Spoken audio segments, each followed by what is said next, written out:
ভাবুন তো, আপনার আলমারিতে মাত্র 3টে শার্ট আছে। শুনতে কম মনে হচ্ছে, তাই না?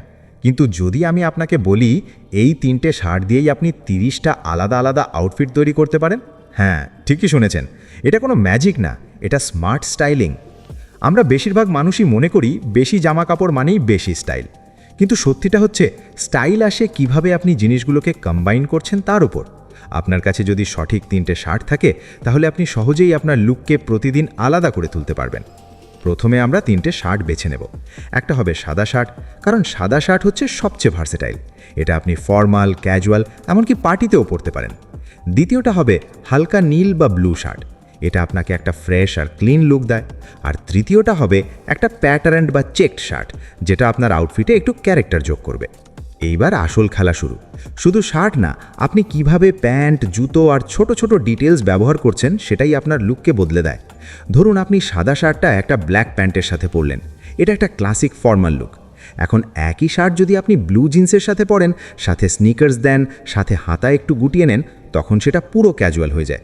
আবার যদি আপনি সাদা শার্টটা একটা বেইজ চিনোজের সাথে পরেন, সাথে লোফার দেন, তখন সেটা স্মার্ট ক্যাজুয়াল লুক হয়ে যায়।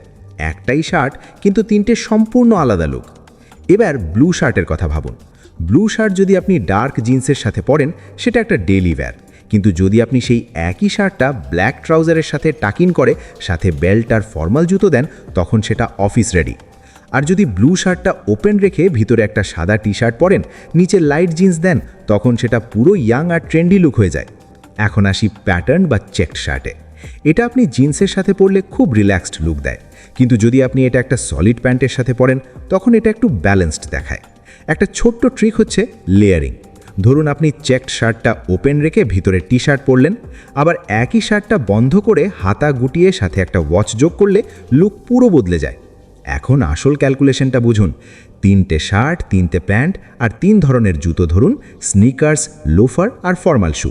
আপনি যদি এইগুলোকে মিক্স অ্যান্ড ম্যাচ করেন, তাহলে 3x3x3 মানে 27টা কম্বিনেশন হয়ে গেল।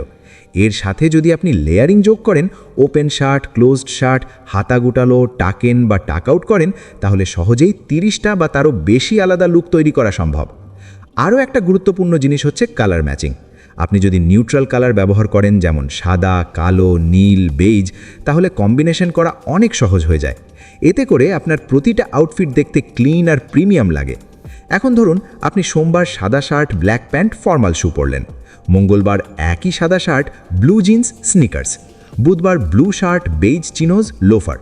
এইভাবে আপনি পুরো সপ্তাহ জুড়ে আলাদা আলাদা লুক তৈরি করতে পারবেন, অথচ আপনার কাপড় একই থাকছে। এখানে আসল কথা হচ্ছে আপনার কাছে কি আছে সেটা না, আপনি সেটা কিভাবে ব্যবহার করছেন সেটাই গুরুত্বপূর্ণ। আর একটা ছোট ডিটেল, অ্যাক্সেসরিজ।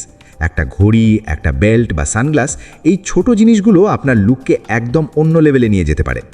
একই আউটফিট, কিন্তু শুধু অ্যাক্সেসরিজ বদলালেই পুরো ভাইব চেঞ্জ হয়ে যায়। অনেকেই ভাবে স্টাইলিশ হতে গেলে অনেক টাকা খরচ করতে হবে, কিন্তু আসলে স্মার্ট হতে হবে।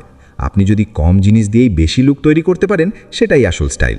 তাই পরের বার নতুন জামা কেনার আগে একবার ভাবুন, আপনার কাছে যে 3টে শার্ট আছে, সেগুলো দিয়েই আপনি কতগুলো নতুন লুক তৈরি করতে পারেন। কারণ স্টাইল মানে শুধু নতুন জামা না, স্টাইল মানে নতুনভাবে নিজেকে প্রেজেন্ট করা।